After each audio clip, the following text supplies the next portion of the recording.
what was that figure there? 965.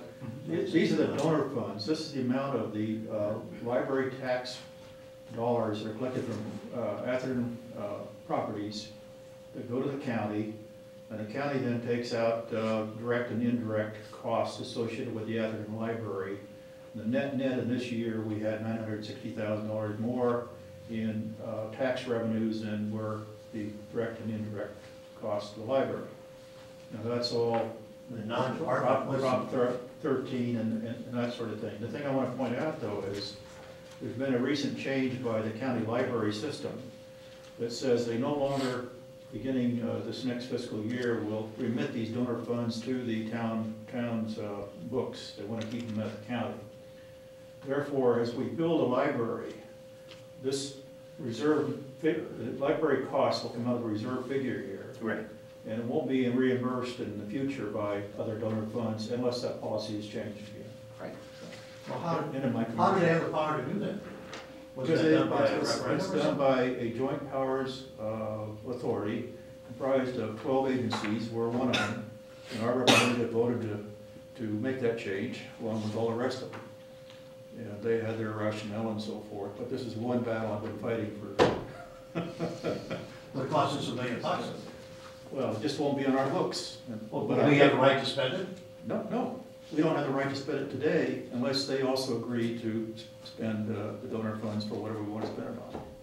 So anyway, that's another whole. But we do have the right to go get the money if we have a project that they approve. No. They would have to approve the project and they would provide the funds once we run out of funds. Yeah. But that's another whole topic. I just wanted to raise it as. Well, no, it's a good thing you did. Emerging. Yeah. And this $350,000, is that an overhead cost? Yes, and the $350,000, that was for, it's the library services. $156,000 was for the environmental consulting that we did. It's part of the whole project of building the library. $80,000 was for architectural services. $55,000 was the contract planner to do that. So this is not recurring work. This is no, that was just, and it was only because at that time that was ramped up. That was what was going on. Either. I mean, you had charges this year too. Yeah. Yeah. So do we have revenue this year to pay it? Yes. We're receiving funds for one more year. Mm-hmm. But we do have the $6 million in reserve. Right, but we won't get any more revenues after this year. After this year, 13. Okay. So yeah, they have 6.2 million of that. So if we just go to the ending fund balances on page 18 on the bottom, you look to the right. So the total fund balance is 16.8 million. Of that, 6.2 million is the general fund. 875,000 is the special tax revenue fund. 6.2 million, as was mentioned, is the library fund. 804,000 is a road construction fund, which we won't be getting any more money, and you can see we haven't.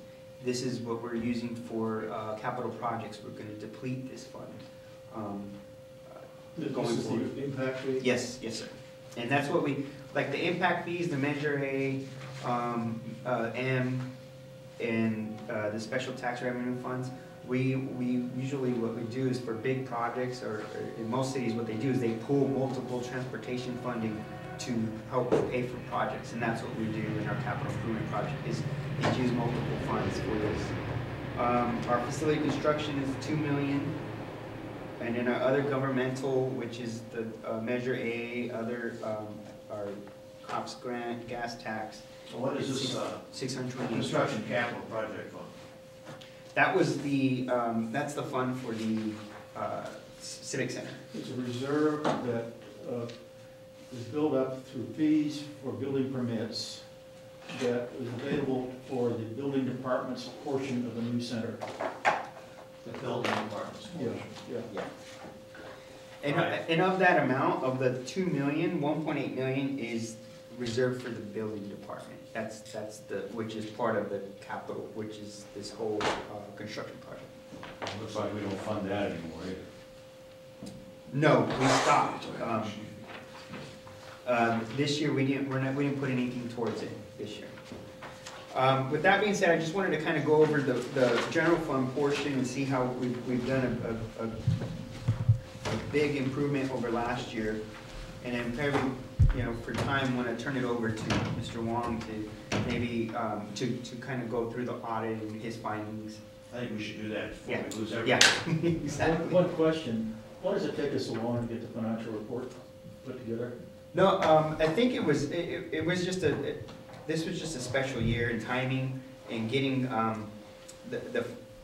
the presentation together, and the RDA issues, but it was my, timing. February, we couldn't do So it. it'll be sooner next year? Oh, yeah, definitely. Okay. My goal is always, is usually by, they were completed and done by, we get them done by December.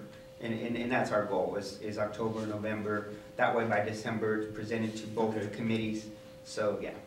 All right, Mr. Wong, you're on. Okay, so, Appreciate your okay. patience. Sorry, Mark. Totally okay. So I'm here basically as auditor to convey the results of the audit. So basically, we were out here in interim, so we would do an interim audit where we test mostly internal control. And so we're out here to, in total, 1 week, sometime in April or May. And then in October, we were out here for 2 weeks, out in the field. And so,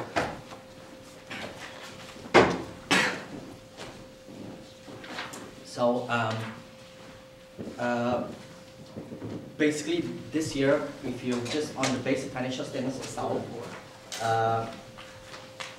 for the basic financial statements, basically on page one, of the basic financial statements, it's a clean opinion. Basically, unqualified clean opinion, and to say that it's as of June 30, it's fairly stated. How All many the years balances. now have had clean opinions? This We is started the audit committee many years ago, they couldn't even balance the bank account. Really? Really? Wow. so, yep. So, okay, so, and it's a clean opinion, and I think that's it. And I think Robert has already gone through the basic financial statements. And the other highlight that I wanted to highlight was OPEC, and we talked about it. And I think the other report that we issued is this so-called Memorandum on Internal Control and Required Communications. So basically that conveys the results of our audit. And what's your bottom line on the internal controls? So basically, on our internal control, as of last year, as of June 30, there's no material weaknesses, there's no significant deficiencies. Segregation duties? Segregation duties, because down here is small, so it's kind of hard to have strict segregation duties. However, we tested, like journal entries. If there's no segregation duties, we always make sure that if it's one person that does more than one duties, that there is an additional layer of review by the Is there any different. rotation by staff of duties during the year? Mm-hmm. Well, the way it works is like the bank statements, for instance, get reconciled monthly, and I don't reconcile them, but I review them. So there's the internal control. Who does the original?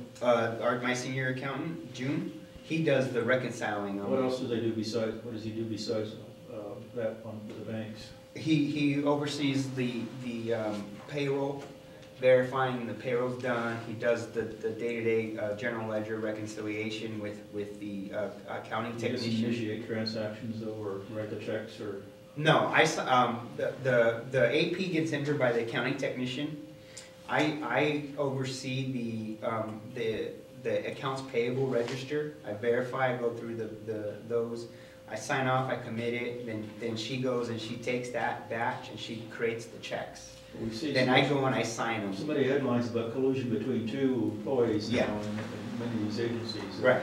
Yeah. No, and then what the good thing about it too is on the signatures, it requires 2 signatures. So I sign the checks, and what's included with the checks is the invoices, the actual invoices and the register. So once I sign them, I give those to the city manager, so he signs them. So there's a double Then you give him what? You give him the detail? Yes, I give everything that I see, I give to him, and he sees as well. So there's the control right there too. So there isn't any collusion. I'm not the one that creates the checks or prints them. I just sign them and verify that, yes, these are okay to pay, match them up to the invoices, verify the invoices are real invoices, and then the city manager is the final overseer. Do you do anything on a test basis on that process? Yes, we do, so, correct.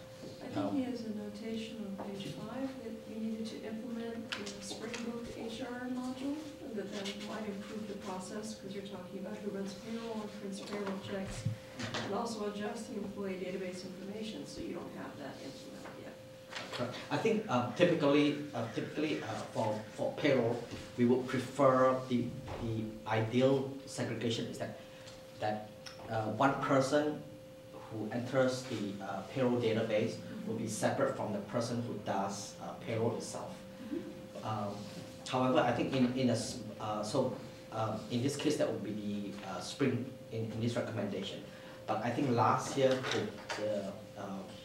before Robert, it was Deborah Ocker, and in discussing with her, I think they were thinking about it, but she said that she indicated that the additional layer would have the finance director. After it has been run, the finance director will go in, either do a periodic, either monthly, quarterly, or random audit, go in to look at when you run, there's a report called payroll edit changes report. So they will run it, and if there are any changes in, let's say, pay rate, or so the finance director would go in and would make sure that the rates are correct. Yeah. So I think that's the additional review there. And we currently do that because to verify like the payroll at the end of every month, we print that report, and I go and I verify that if it tells you if there was changes.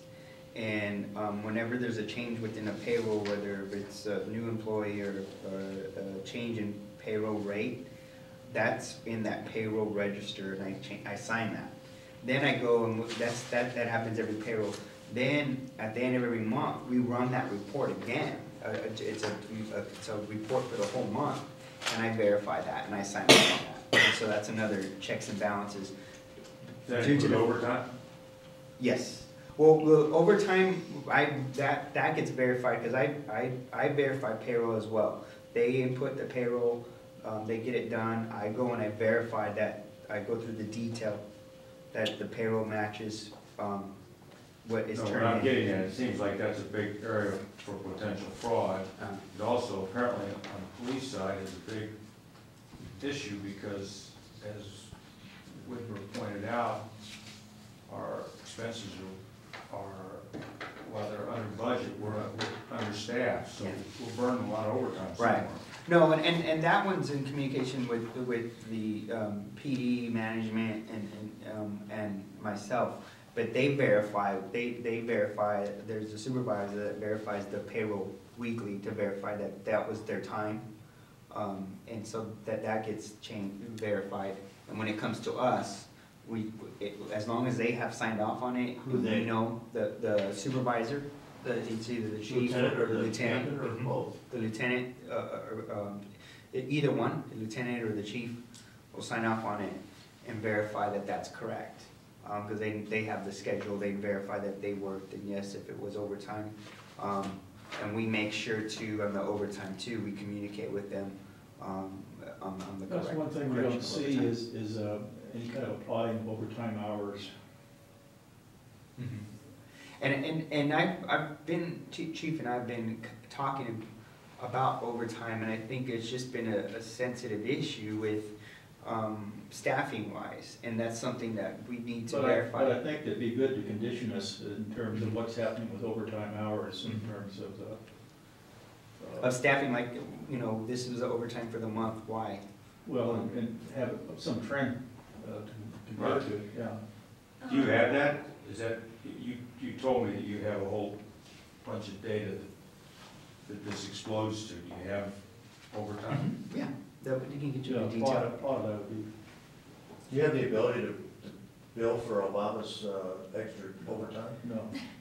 No, but because of what recently took place, Right. Chief and I are gonna be, getting together and coordinating that also, and then the public works portions, if there was any, costs, get that together, and we were gonna create and send an invoice and see what happens. It's not gonna do any good there. What We tried it before. Yeah, what we're thinking about is maybe more of a general thing, that where it's an extraordinary event that requires to have the extra services, police services, but you can't just say, you know, it's, and then have the homeowner be responsible for it. The Washington DC is not gonna pay any of this. They've denied every town. Well, we just close off the runway. Yeah. They want to go someplace else. We have an ordinance against helicopters landing, but that is They, I mean, the costs are staggering and none of it's reimbursed. no. No, which we've always said needs to be petitioned, because Yeah. we spent like. It's only for $6,000 fundraising. last year. How much, Clinton did a deal at my neighbor's, and, you know, we had snipers in the trees and Yeah, they ran communication cables. The preparation took 2 weeks. I didn't think at the time who was paying for it, but I assumed, we're only paying, I think, for our own time on the thing. I don't think we're. Your own place. You know, I don't think we're being charged for any other outside services. No, it's just whatever we provide, the chief, maybe, you know, them working in communication with them, whether if it's verifying, you know, certain streets are cordoned off or whatever, that's our time So basically. we're not collecting any of that money, but if we had a broader kind of approach on this thing, that for any extraordinary event that required to have extra police services and overtime and so forth, that Then we should get. the homeowner or whoever's responsible, yeah, should get a bill. Sorry, back to the Spring Book and the HR thing that you're recommending, that will give you that segregation of duties, if Yeah. that was implemented. No, And I- as far as why isn't it implemented, and are we paying a maintenance fee just to have it? It's part of a module, an additional module that we have to purchase. But are we paying a maintenance fee for it? We have already purchased it, right? You just haven't implemented it. I yes think- and yes. And so you're paying a maintenance fee for ownership of it.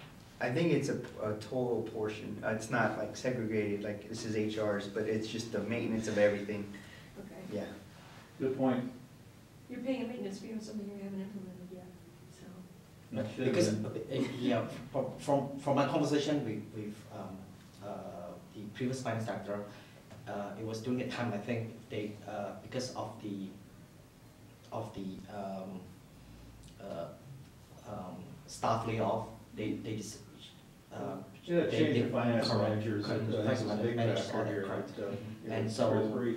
right, she decided that during that time, it's not She- cost effective. She left, I think, in the middle of going to make that change. Mhm. Right, so, And we have that as one of our goals to get done.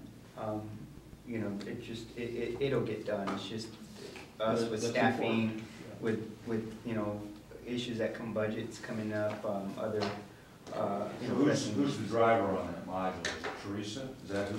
It's gonna be both, me and Teresa, because, Let's get it on the manager's project report. I don't think it's on the project report. on the goals and project, I think it was like I think it might be a long-term, not a short-term, Let's- or let's mid-term. talk about Yes, sir. that then, yeah. Because beyond just greater efficiency, it's gonna have things in there that legally Yeah, and well, I agree with you HR law, 100%, that if they don't have certain notifications done in Yeah. a certain way, you could have a future You're absolutely right. lawsuit or liability, and it's important to have those fully implemented, I think, in my opinion. We've also had some errors, as I recall, in calculation of some of the taxes that have come to service the past year and so forth. I don't know if that'd be caught by the module like this or not. Is that like, you mean like payroll taxes? Well, I've forgotten what the details Okay. were now, but city clerk was telling me about it one Okay. time. Now, what about, let's go through this briefly, because we didn't have it in advance. On that first page of recommendations, are we doing that, or are you getting the We have the comments. recommended RFP for over 15,000 or more? Yes, right. should go to the city council. Correct. Is that happening? Yeah, so because if you look at the bottom, Oh, at bottom page 3, that's the current status, so prepared by management. Basically, Robert provided us Management. the and status. And you're doing it? Yes. Maximum vacation accrual, recommendation, township make sure all places of every reason. Process.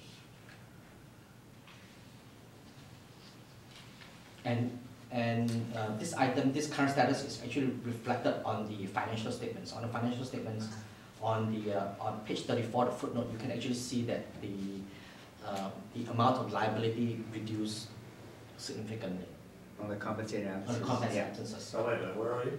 Well, on the same, on the middle page of page 4, on the current status, Yeah. it has changed in the. On the vacations? Right, because we did have all those employees that left, that had vacations, so those accruals are Are decreased. we still accruing if people don't take it? We have a cap on that. We have caps. Use it or lose it. No, I think it's 240 for miscellaneous, and I think PD's like at 7 or 5. I'll Five what? update you, 500 hours. I'll verify the caps on And what that. happens if they get to the cap, they don't get They, it? I think in the MOU, one of the MOUs, I think they can do so many hours of cash out, and I think it's So many hours what? cash out 40 hours, or they gotta take it. And sometimes, because if staffing or doesn't allow for them to take the time off, then there's the caveat is they could do the cash out. But that has to follow through the protocols with There'll management. be no accrual. over Yeah, cash. once you pass once you hit the max, you won't accrue anymore.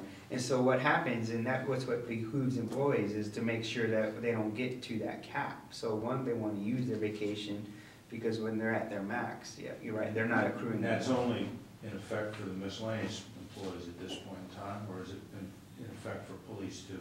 I think police has their own as well. And I'll pull those, I can look, I and have, then I have. What do you have a copy of? Contract. Well, it had to do with when they were Contract. doing the new salary benefit, then it got passed and then unpassed and then passed in a corrected version. It's in there. All right, on the deposit closeout,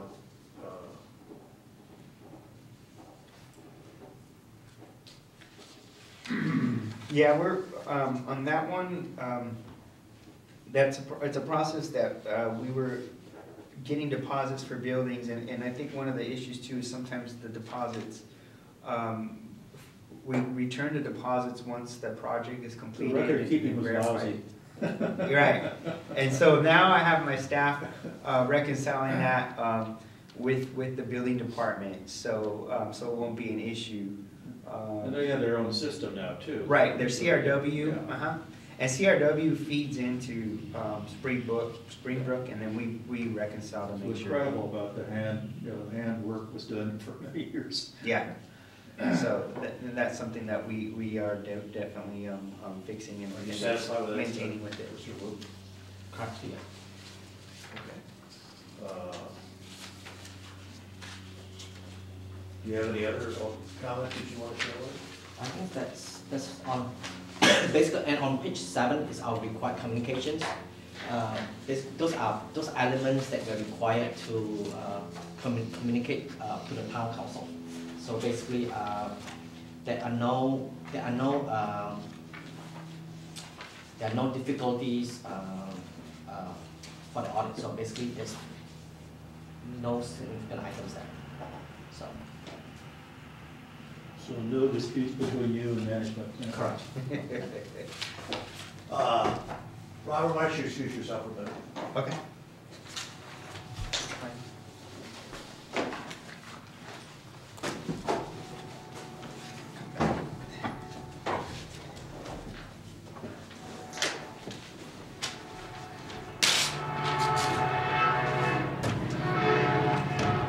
Yeah, Robert's a new employee, and the city manager's a new employee, so what is the general relationship with you and them? So in terms of, Just day-to-day just, communication, are they candid with you and prompt and helping you? correct, yes, yes. Because last year when we came in, it was the very first year of audit, and Robert just came in, so I think it took us, you know, but because it's, whenever there's change of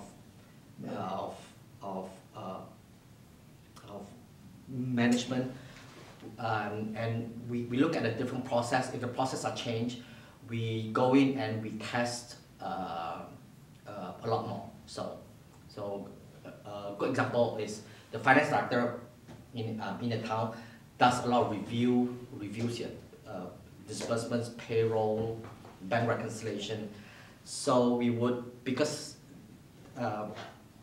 there is change in like Louis Ho left, and then Deborah took over, then Deborah left. So when we come in, there are some testing that we had to do additional to make ourselves comfortable. Did you get reimbursed for it? No, it's additional scope, but last year, no. Thank you. Yeah, so. Are there areas where you think that Robert could be encouraged to learn more about or do a better job and so forth? Not that. I don't know. Is this meant to be? It's just. Oh, is it being, Is it being televised? Okay. Is it? Well, we should, it's personnel matters, so we should, Yeah. I don't. Yeah. shut it down. Yeah. Yeah. Yeah. Should we adjourn? Could you shut that down when we talk about personnel? Oh, I didn't know that you wanted me to. Okay. All right.